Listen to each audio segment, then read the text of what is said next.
Hello students, this is Rajat Ahuja, your physics mentor. Welcome to the YouTube channel of Sky Kota Academy. जैसे कि याद होगा आपको, last class में हम लोगों ने क्या किया था कि गॉस लॉ हम लोगों ने अच्छे से डिराइव किया था और उससे पहले हम लोगों ने इलेक्ट्रिक फ्लक्स के बारे में बात की थी।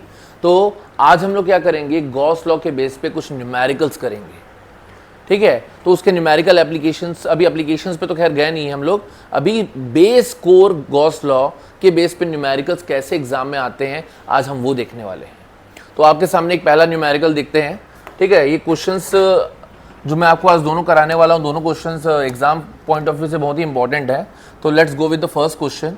थोड़ा सा लैंग्वेज इसकी टफ रहती है बट चीज़ें बहुत सिंपल पूछता है, ठीक है। तो पहला क्वेश्चन हम देखते हैं कि the electric field components in the figure 1.88 are Ex is equal to alpha x to the power 1/2। मतलब हमको क्या दिया है यहाँ पे, इलेक्ट्रिक फील्ड को x के फॉर्म में लिखा है as a function of alpha x to the power 1/2। मतलब electric field is a function of x and exist in the x direction, और लिखा है y and z components are 0, यानी कि इलेक्ट्रिक फील्ड सिर्फ x में एग्जिस्ट करती है और y और z डायरेक्शन में आपकी नहीं एग्जिस्ट करती है, ठीक है। ये हमको बेसिक डिटेल बता रहा है। साथ में इसमें अल्फा की वैल्यू आपको दी हुई है कि alpha is nothing but 800 Newton पर कूलम मीटर स्क्वायर, ठीक है।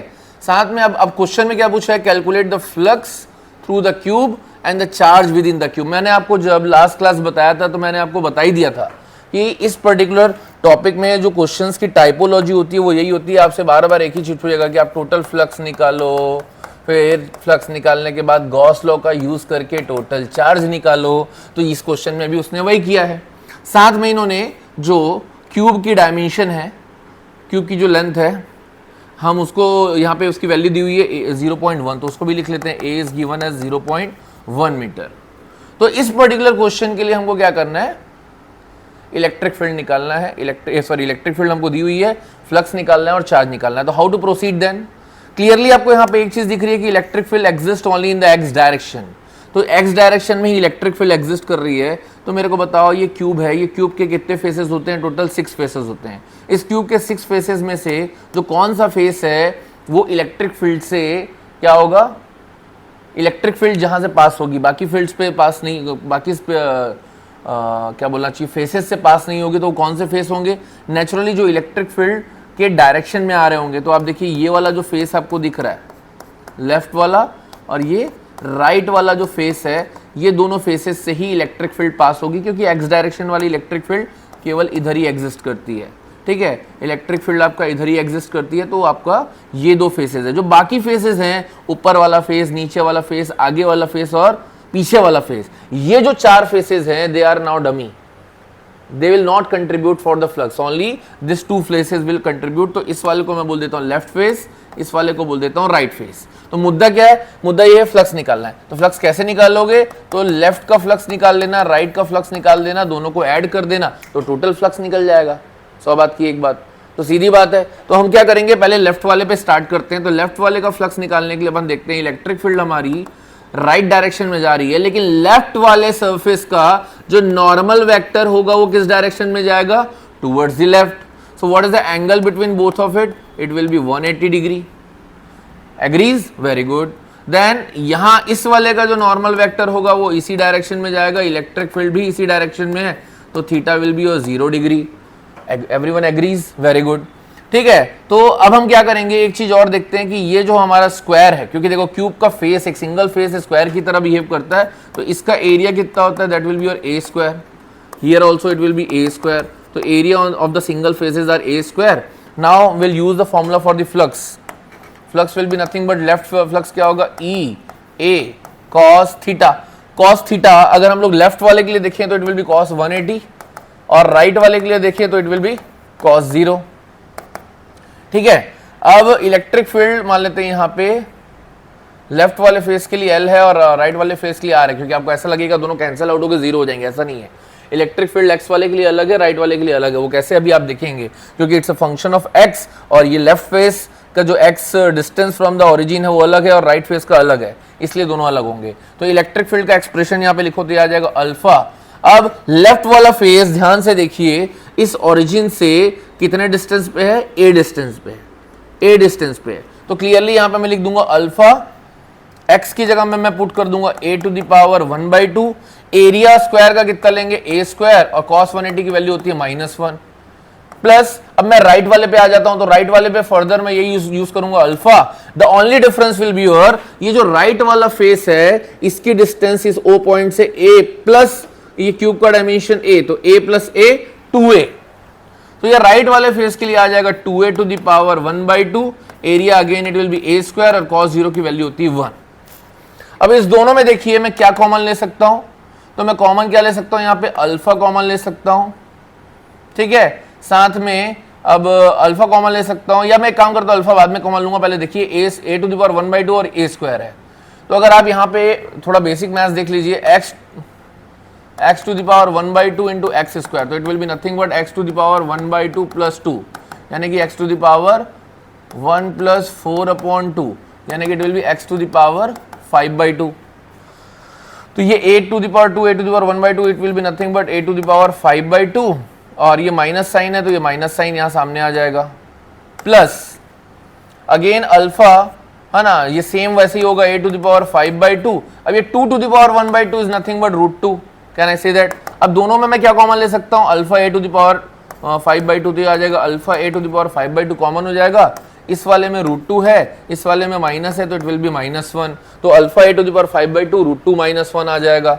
अल्फा की वैल्यू हमको गिवन है कितनी 800, a की वैल्यू हमको कितनी गिवन है 0.1, उसका आप पावर ले लो 5/2, फिर आ जाएगा √2 -1, √2 की वैल्यू होती है 1.414 -1, तो ये आ जाएगा 800 इंटू, आप 0.1 को 1/10 करके भी सॉल्व कर सकते हो, तो आप इसको डायरेक्ट लिख सकते हो, ये आ जाएगा 0.1 5/2, थोड़ा कैलकुलेशन रहेगा बट क्या कर सकते हैं, थोड़ा तो हमको करना पड़ेगा कैलकुलेशन, तो ये आ जाएगा 800 into 0.1 to the power 5/2 into 0.414, है ना, इसको आप क्या कर सकते हो 1/10 लेते हुए भी सॉल्व कर सकते हो, ठीक है। एक बेसिक टेक्निक आपको अप्रोक्सीमेशन बता देता हूँ रफली, तो ये 1/10 इस 1/10 उसके बाद टू द पावर 1/2 का पावर 5, थोड़ा सा कॉम्प्लेक्स है कैलकुलेशन बट क्या कर सकते हो, तो 10 का रूट क्या लोगे आप, लगभग 3.2 के आसपास आएगा, तो ये 3.2 उसकी पावर 5 ले लेना, तो 5 बार आपको क्या करना पड़ेगा, उसको डिनोमिनेटर में लिखना पड़ेगा,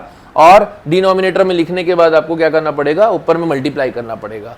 तो जब आप ऐसा करेंगे, साथ में आपको ये भी पता होना चाहिए कि इतना करने के बाद जब आप यहाँ पे वैल्यू लिखेंगे तो लास्ट में जो आपका फाइनल वैल्यू निकल के आएगा, मैं आपको लिख देता हूँ डायरेक्टली, इट विल बी 1.05, और फ्लक्स की यूनिट क्या होती है Newton metre square per coulomb, ठीक है। ये मैं आपको कैलकुलेशन बेस यहाँ पे बता रहा था कि कैसे किया जा सकता है आपको अगर ऐसे ही मैनुअली करना है तो, ठीक है। तो ये आ गया 1.05 newton metre square per coulomb, because we have the scarcity of time, that's why we are not solving that much here. अब हमको क्या करना है, फ्लक्स तो निकाल लिया हम लोगों ने, कंसेप्ट के हिसाब से फ्लक्स निकाल लिया, अब हमको चार्ज निकालना है, तो हम यहाँ पे यूज करेंगे Gauss law. So what is the concept of Gauss law, Gauss law says that कि flux is equal to the net flux through the close surface is equal to q upon epsilon naught. So what will be q here? It will be flux into epsilon naught. Flux कितना है हमारा 1.05, और आपका epsilon naught की value कितनी होती है 8.85 into 10 to the power -12, ठीक है। तो जब आप इसको मल्टीप्लाई करोगे तो ऑन एंड अराउंड ये 9 इंटू 10 टू द पावर -12 आएगा, और यूनिट क्या होगी इसकी कूलम, ठीक है। So this is going to be your answer for the charge, and this is going to be your answer for the flux। तो एकदम सिंपल सा लॉजिक था, क्वेश्चन दिखते थोड़े से कॉम्प्लिकेटेड हैं बट होते बड़े सिंपल हैं। मैं आपको इसको जूम आउट कर रहा हूं ताकि आप इसका एक बार स्क्रीनशॉट लेके रख सकते हो, ठीक है। तो आप इसका स्क्रीनशॉट ले लो कि हम लोगों ने इस पर्टिकुलर क्वेश्चन के लिए फ्लक्स निकाल लिया, और इस क्वेश्चन के लिए हम लोगों ने चार्ज भी निकाल लिया, charge enclosed by this cube, ठीक है। तो अगले क्वेश्चन में बढ़े हम लोग, एक क्वेश्चन से काम थोड़ी चल रहा है, थोड़ा कॉन्फिडेंस और गेन करते हैं और हम मूव करते हैं नेक्स्ट क्वेश्चन में। अगेन देखो क्वेश्चन देखने में ऐसा लगेगा बाप रे क्या है ये, लेकिन सॉल्व बहुत इजीली होते हैं, ठीक है। कंसेप्ट वही है कि देखना, इसमें भी यही बोला होगा आपको, क्या निकालना है, फ्लक्स निकालना है, चार्ज निकालना है, फ्लक्स निकालना है, चार्ज निकालना है। तो देखो क्वेश्चन पढ़ते हैं, an electric field is uniform and in the positive x direction for positive x and uniform with the same magnitude with the negative x direction for the negative x. यहाँ पे simple ज्ञान दे दिया है कि electric field positive direction में 200 आई है और negative direction में -200 आई है। x ग्रेटर देन 0 मतलब positive direction, x less than 0 मतलब निगेटिव डायरेक्शन। यहाँ पे आपको क्या दे दिया है, एक सिलेंडर दिया हुआ है और इस सिलेंडर को एक्चुअल में सेंटर में इन्होंने क्या किया है, ओरिजिन मानते हुए मेजरमेंट किया x डायरेक्शन में और y डायरेक्शन में। चीज वही है, आप ओरिजिन बीच में दे दोगे तो लेफ्ट वाले डायरेक्शन को आप निगेटिव लोगे और राइट वाले डायरेक्शन को पॉजिटिव लोगे, और आप ओरिजिन को एकदम लेफ्ट कॉर्नर पे लोगे तो पूरा राइट साइड वाला पॉजिटिव होगा। It doesn't matter. तो यहाँ पे मैंने क्या किया, ओरिजिन यहाँ पे सेंटर पे लिया हुआ है सिलेंडर पे और 20 सेंटीमीटर टोटल लेंथ है सिलेंडर की, आपको दिख रहा है यहाँ पे 20 सेंटीमीटर लेंथ है सिलेंडर की, और लेफ्ट वाला फेस जो होगा वो x की -10 वैल्यू पे आएगा और राइट वाला फेस होगा वो x की +10 वैल्यू पे आएगा। इसका एक और मतलब है जो ये ज्ञान दिया गया था कि x जब ग्रेटर देन 0 होगा तो 200 आई होगा, मतलब यहाँ पे जो इलेक्ट्रिक फील्ड आपको दिख रहा है ना राइट वाले फेस पे, इसकी वैल्यू कितनी होगी, +200 आई, और जो लेफ्ट वाला फेस दिख रहा है आपको यहां पे इलेक्ट्रिक फील्ड की वैल्यू होगी -200 आई। द रीजन बीइंग क्योंकि ये जो x की वैल्यू है वो लेस देन 0 है और ये ग्रेटर देन 0 है। वो देने का सेंस ही वही था कि आपको एक लाइन में ये बोलना चाह रहा है राइट वाले फेस में 200 आई, लेफ्ट वाले फेस में -200 आई। सो बात की एक बात। इसके अलावा क्या बोला है, right circular cylinder of length 20 centimetre हमको दिया हुआ है और लेंथ दिया हुआ है, रेडियस दिया हुआ है कितना, 5 सेंटीमीटर। रेडियस हमको कितना दिया है, 5 सेंटीमीटर। अब आपको क्या बोला, has its centre at the origin at is axis along the x axis, x is equal to +10 and x equal to -10, जो भी हम देखे वही चीज बोल रहा है। अब हमको निकालने क्या बोल रहा है, ये काम का है। अब एक ही क्वेश्चन को, वही चीज को जो मैं आपको बोल रहा हूं उसको 3-4 पार्ट्स में डिवाइड कर दिया है। पहले इसने पूछा है net outward flux through each flat face. Flat face का मतलब बोल रहा है ये लेफ्ट वाला फेस और राइट वाला फेस। अगेन इसको मैं चाहूं तो लेफ्ट लिख सकता हूं, इसको राइट लिख सकता हूं। फ्लैट फेसेस हैं ये, लेफ्ट फेस और राइट फेस। तो यहां से आपको फ्लक्स निकालना है। तो पहले पार्ट में आप मान लो phi L and phi R निकालना है ना, तो ईच फ्लैट फेस निकालना है। दूसरा आपको क्या बोला है कि what is the flux through the side of the cylinder. Side of the cylinder मतलब इसके कर्व्ड सरफेस एरिया वाला बोल रहा है, तो इसको आप फाई एस ले लो। तीसरा केस में क्या बोला है आपको, what is the net outward flux, तो नेट निकालने बोला है तो दोनों को जोड़ दो, लेफ्ट राइट और साइड तीनों को जोड़ दो।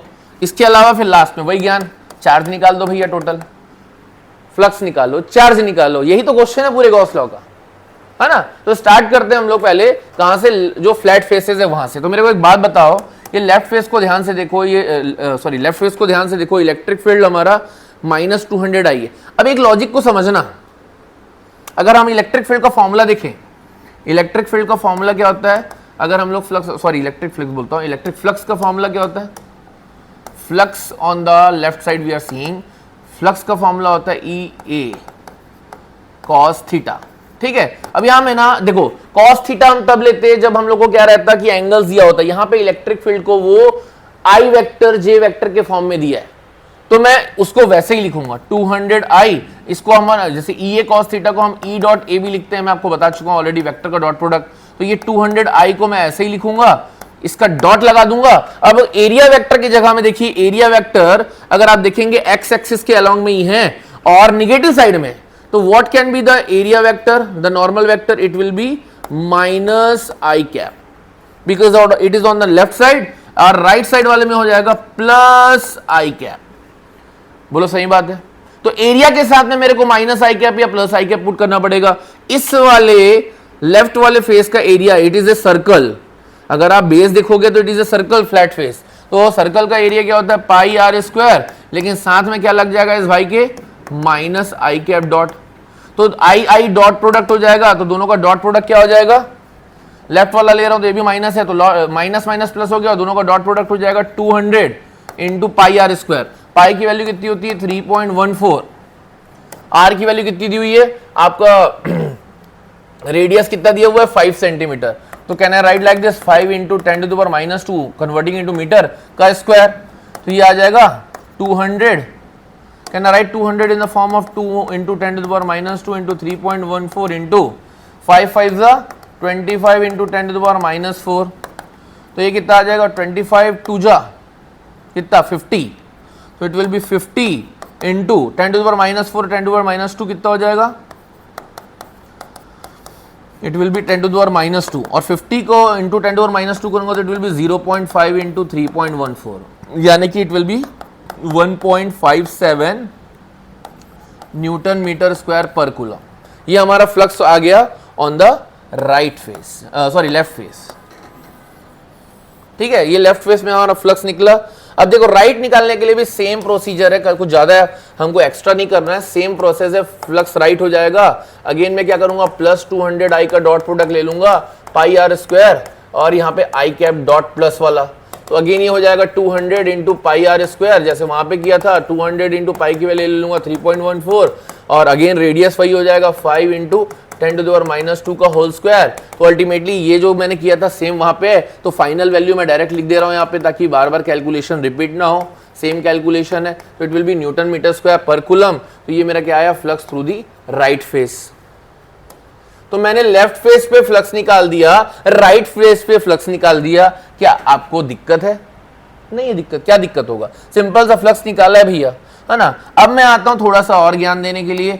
अब मैं आता हूं, मेरे को थर्ड वाला पार्ट है जहां पे मेरे को सरफेस, सेकंड वाला पार्ट है जिससे सरफेस, साइड सरफेस से निकालना है। तो खुद बताओ, अगर मैं देखूं इलेक्ट्रिक फील्ड मेरे को पॉजिटिव डायरेक्शन में दिखाई गई है, चाहे प्लस 200 लूं आई लूं, चाहे माइनस 200 आई लूं, दोनों एक्स एक्सिस एक्स डायरेक्शन में ही है। लेकिन ये जो कर्व्ड सरफेस एरिया का जो नॉर्मल वेक्टर होता है वो परपेंडिकुलर डायरेक्शन में होगा। तो इलेक्ट्रिक फील्ड और नॉर्मल वेक्टर के बीच में, एरिया नॉर्मल वेक्टर के बीच में 90 डिग्री बन रहा है, 90 डिग्री बन रहा है। आपको क्लियर दिख रहा है? तो यहां पे जब भी आपको ये भी पता है कि दो वेक्टर्स, अगर हम लोग को फ्लक्स निकालना है थ्रू द साइड फेस, तो it will be E A cos theta, और कॉस अगर 90 बन रहा है तो कॉस 90 की वैल्यू कितनी होती है, 0 होती है। तो मैं ये कह सकता हूं कि flux through the curved surface area या side face comes out to be 0। बोलो सही बात है?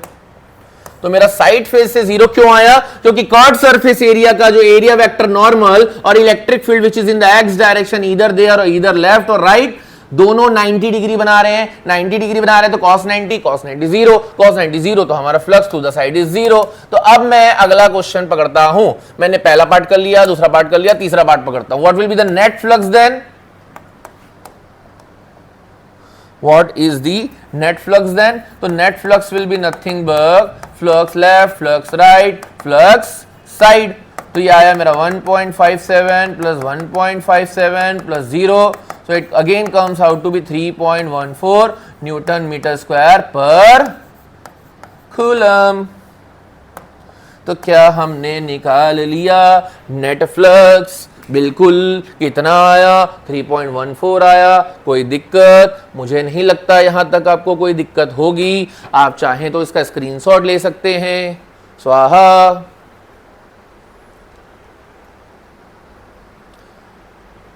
तो आ जाते हैं वही कहानी में लास्ट में। मेरे ख्याल से स्क्रीनशॉट तो अब ले लिया आपने। अगली कहानी क्या है? वही जो ऑलरेडी स्क्रिप्टेड है, जो आपको पता है। चार्ज निकालो भैया बाय गॉस लॉ। ये मैं ऐसा क्यों बोलता हूं? मैं इसलिए बोलता हूं क्योंकि ये बात आपके दिमाग में बैठ जानी चाहिए कि गॉस लॉ में फ्लक्स निकालो, चार्ज निकालो। तो Gauss law is nothing but phi net is equal to Q upon epsilon naught. Then Q will be nothing but phi net into epsilon naught. Phi will be nothing but 3.14. What is epsilon naught? 8.85 into 10 to the power minus 12। तो 3.14 को आप लगभग 8.85 से multiply करोगे, तो मैं एक approximate लिखा रहा हूं, मैं कैलकुलेट नहीं कर रहा। 8.85 is near by equal to 9, 3.14 is near by equal to 3। मतलब मैं 3.14 को कम कर रहा हूं, 8.85 को बढ़ा रहा हूं। तो 9 3 जा 27, तो it comes out to be 27 into 10 to the power minus 12। On and around मैं यहाँ पे ऐसा कर देता हूँ अप्रोक्सीमेट वैल्यू, इसका मतलब होता है अप्रोक्सीमेट वैल्यू। तो 27 into 10 to the power minus 12 लगभग वही आएगी, आप चेक करके देख लेना। तो आ जाएगा 2.7 into 10 to the power minus 11 coulomb. समझ आया? तो निकाल लिया नेट फ्लक्स, निकाल लिया चार्ज। आज के लिए इतना ही। जय हिंद, बने रहिए।